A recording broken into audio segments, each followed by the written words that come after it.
अस्सलाम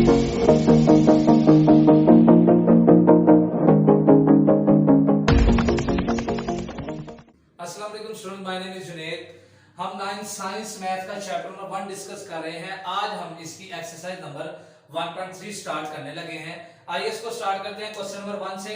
लेकिन उससे पहले मैं आपको कालब का जमई माकूस जरूर बता दूंगा, क्योंकि इस एक्सरसाइज के अंदर जो फर्स्ट टॉपिक है, बेसिक जो है, वो है कालब का जमई माकूस। एडिटिव इनवर्स इसको कहते हैं इंग्लिश में। उसकी डेफिनेशन क्या है हमारे पास?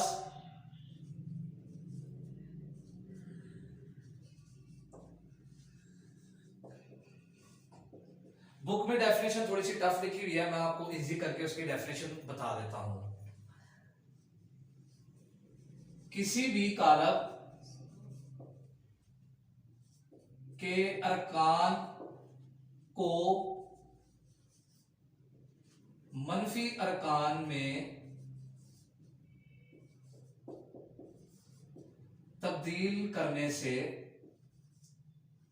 कालब का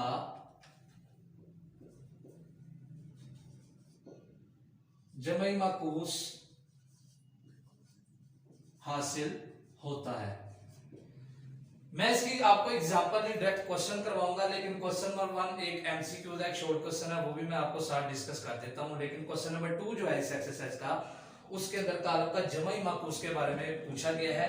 मैंने आपको डेफिनेशन लिख दिया है कि अगर किसी भी कालब के अरकान को हम मनफी अरकान में तब्दील कर दें तो हमारे पास कालब का जमई माकूस हासिल होता है, यानी कि इसको इंग्लिश में एडिटिव इनवर्स कहते हैं। क्वेश्चन नंबर 1 हम देखते हैं। क्वेश्चन नंबर 1 में उसने हमसे पूछा है, शॉर्ट क्वेश्चन है, एमसीक्यूज कह सकते हैं, कि दर्ज झैल कालबों में से कौन कौन से कालब एक दूसरे से जमई खासियत रखते हैं। जमई खासियत का मतलब होता है कि कौन से दो कालब आपस में जमा हो सकते हैं। मैं आपको इसकी सादा डेफिनेशन रिपीट कर देता हूं, बता देता हूं कि दो कालब आपस में उस वक्त जमा किए जा सकते हैं जब उनका मर्तबा एक जैसा होगा। मैंने मर्तबे के बारे में एक्सरसाइज नंबर 1.1 में डिस्कस आपको कर दिया था। मजीद मैं आपको एक एग्जांपल क्वेश्चन नंबर 1 हल करके आपको बताता हूं कि किस तरह हमें पता चलेगा कि कोई से दो कालब आपस में जमी खासियत यानी कि उनको जमा किया जा सकता है या नहीं। यहां पर आप देखें, हमारे पास कुछ कालब मौजूद हैं, A 2 1 -1 3, इसी तरह B वाला है 3 1, C वाला 1 0 2 -1 1 -2, D वाला 2 +1 और 3, E वाला हमारे पास मैट्रिक्स है -1 0 1 और 2, और लास्ट पर हमारे पास F वाला मैट्रिक्स है 3 1 +1 3 +2 2 -4 और 2 +1। ये एमसीक्यूज भी है, शॉर्ट क्वेश्चन भी हो सकता है। अगर दोनों में से कुछ नहीं तो ये मैथ में एक्सरसाइज नंबर 1.3 में जो मौजूद क्वेश्चन है, ये नॉलेज के तौर पे आपको पता होना चाहिए, क्योंकि ये हमारे सिलेबस का हिस्सा है। क्वेश्चन उसने ये पूछा है कि कौन कौन से कालब आपस में जमई खासियत रखते हैं। इसको हम कहते हैं जमई खासियत को एक्सप्लेन मैं इस तरह करूंगा कि कौन कौन से कालब आपस में जमा किए जा सकते हैं। कोई से दो कालब आपस में उस वक्त जमा होते हैं जब उनका मर्तबा एक जैसा हो, यानी कि जब दोनों की रोज और दोनों के कॉलम्स एक जैसे हों, दोनों की कितारें और दोनों के कॉलम एक जैसे हों, उस सूरत में दो कॉलम आपस में जमा किए जा सकते हैं। A B C D E F में आपने सबके सबका क्या देखना है? आपने देखना है कि A का मर्तबा क्या है, यानी कि इसमें कितनी रोज कितने कॉलम है, B का क्या है, C D E F का क्या है। आप देख सकते हैं, अगर मैं A वाले कॉलम को देखूं तो इसमें दो कितारें हैं, दो कॉलम हैं। बाकी 5 में आप चेक करें कि कौन सा मजीद कोई ऐसा कॉलम है जिसमें दो कितारें और दो ही कॉलम हो। अगर मैं इसको देखूं तो इसमें दो कितारें एक कॉलम है, ये इसके साथ जमा नहीं हो सकता। अगर मैं इसको देखूं तो इसमें 3 कितारें 2 कॉलम है, ये भी इसमें जमा नहीं हो सकता। अगर मैं इसको देखूं, इसमें दो कितारे एक कॉलम है, ये भी जमई खासियत नहीं रखता ए के साथ। अगर मैं ई वाला देखूं तो इसमें दो कितारे और दो कॉलम हैं, ए में भी दो कितारे और दो कॉलम हैं, यानी कि ए और ई आपस में जमई खासियत रखते हैं। ए कॉलम जमई खासियत रखता है ई कॉलम के साथ। ये मैंने आपको वैसे ही एक्सप्लेन करके बताया है, आपको बारी बारी हर कॉलम का चेक करके बताया है, ताकि आप भी इसी तरह अगर आपके पास क्वेश्चन आ जाए तो आप इसी तरह देखें कि कौन से दो कॉलम जिनका मर्तबा एक जैसा है। ठीक है, फिर आपको मालूम हो जाएगा कि कौन से दो कॉलम आपस में जमई खासियत रखते हैं। मजीद मैंने आपको बता दिया ए और ई कॉलम आपस में जमई खासियत रखते हैं, क्यों रखते हैं, कैसे रखते हैं वो भी बताया है।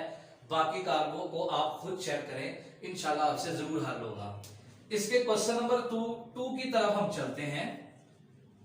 क्वेश्चन नंबर इसका 2 मैंने यहां पर डेफिनेशन आपको बताई है अभी, ये क्वेश्चन नंबर 2 के मुताबिक है कि कॉलम का जमई मकूस क्या होता है, उसको किस तरह फाइंड करते हैं। इसके क्वेश्चन नंबर 2 में हमें कुछ क्वेश्चन दिए हुए हैं और हमें ये कहा हुआ है कि हम उसका जमई मकूस निकालें। आइए हम इसको देखते हैं मजीद। Action number 1.3 जमई मकूस। इसका मैं पहला सवाल आपको बताता हूं, ए वाला, जो के बराबर है 2, 4, -2 और 1। एक ही सवाल से उम्मीद है कि आपको पता चल जाएगा कि जमई मकूस आखिर किसको कहते हैं और उसको किस तरह निकालते हैं। ये हमारे पास एक क्वेश्चन है, ए कॉलम का नाम है, मैट्रिक्स का नाम, जो कि 2, 4, -2 और 1 के बराबर है। अगर मैं इसको डेफिनेशन पढ़ूं दोबारा कि अगर आपके पास कोई भी कॉलम हो और उसका जमई मकूस कैसे निकलता है, उसके अरकान को मनफी में बदलना। मनफी का मतलब ये होता है, वो मैं आपको करके दिखाता हूं। आपने यहां पर देखना है मनफी के साथ ज़रब दी। मनफी अरकान में तब्दील करने का मतलब ये होता है कि आपके पास जो भी क्वेश्चन होगा, वो क्वेश्चन जिसका आपने जमई मकूस यानी कि एडिटिव इनवर्स निकालना है, आपने उस पूरे कॉलम यानी कि पूरे क्वेश्चन को मनफी के साथ ज़रब दे देनी है। इधर ए के साथ भी मनफी आ जाएगा और इधर पूरे मैट्रिक्स के साथ भी मनफी आ जाएगा। हम जानते हैं जब माइनस साइन किसी भी पॉजिटिव या नेगेटिव वाले साइन के साथ मल्टीप्लाई हो, तो सादा लफ्जों में ये कह सकते हैं कि उनके जो सिंबल्स हैं वो चेंज हो जाते हैं, यानी कि प्लस वाला माइनस हो जाता है और माइनस वाला प्लस हो जाता है। अगर मैं इस नेगेटिव साइन को इन चारों अरकान के साथ, एलिमेंट्स के साथ मल्टीप्लाई करूंगा तो ये क्या होगा, ये 2 प्लस का माइनस हो जाएगा, ये 4 भी माइनस हो जाएगा, ये माइनस का 2 है, ये प्लस का 2 हो जाएगा, और ये माइनस का प्लस का 1 है, ये माइनस का 1 हो जाएगा। जिस वैल्यू के साथ कोई साइन नहीं होता उसके साथ प्लस का साइन होता है, इसलिए ये प्लस आप लगा दें या ना लगाएं कोई फर्क नहीं पड़ता। नाहित ही आसान क्वेश्चन है। किसी भी कॉलम का अगर आपने जमई मकूस यानी कि एडिटिव इनवर्स निकालना हो तो आपने सिर्फ इतना करना है कि जो आपके पास क्वेश्चन दिया होगा उस पूरे क्वेश्चन को आपने मनफी के साथ यानी कि माइनस के साथ यानी कि नेगेटिव साइन के साथ मल्टीप्लाई कर देना है, जिससे जो आंसर आएगा वो हमारे पास इस कॉलम का क्या होगा, जमई मकूस। मजीद एक पार्ट हम और करते हैं, ये बहुत ही आसान है, मैं वैसे ही आपको एक मजीद पार्ट करके देने लगा हूं, आप ये सारे क्वेश्चंस खुद भी कर सकते हैं। इसका एक पार्ट करते हैं हम एफ वाला। एफ वाला पार्ट हमारे पास है √3, 1, -1 और √2। ये जो क्वेश्चन के अंदर आपके पास स्क्वायर रूट यानी कि अंडर रूट यानी कि जजर है, इसको देख के घबराना नहीं है। हमने इसके अरकान नहीं देखने, सिर्फ अरकान के साइंस देखने हैं, पॉजिटिव और नेगेटिव। इसको भी हम उसी तरह लिखेंगे, मनफी के साथ ज़रब दी। ये -f, ये -√3, 1, -1 और √2। ये किस तरह हल होगा, मैंने भी आपको बताया है कि ये -f हमारे पास ऐसे ही रहेगा, ये वाला माइनस साइन अंदर वाले जो एलिमेंट्स हैं, अरकान हैं, उनके साइंस को तब्दील कर देगा। जो पॉजिटिव है वो नेगेटिव हो जाएगा, जो नेगेटिव है वो पॉजिटिव हो जाएगा। ये √3 पॉजिटिव है, ये नेगेटिव हो जाएगा। ये 1 पॉजिटिव है, ये भी नेगेटिव।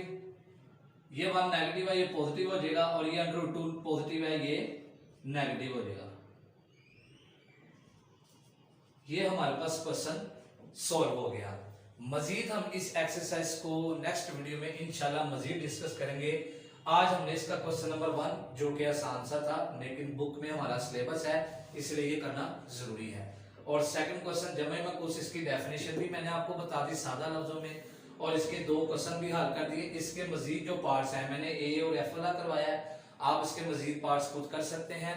मैं बार बार आपको कहता हूं, मैं जो भी क्वेश्चन करवाऊं अब उसके सारे पार्ट्स मैं नहीं करवाता, 2 या 3 पार्ट आपको खुद करने को कहता हूं ताकि आप उसको खुद प्रैक्टिस करें।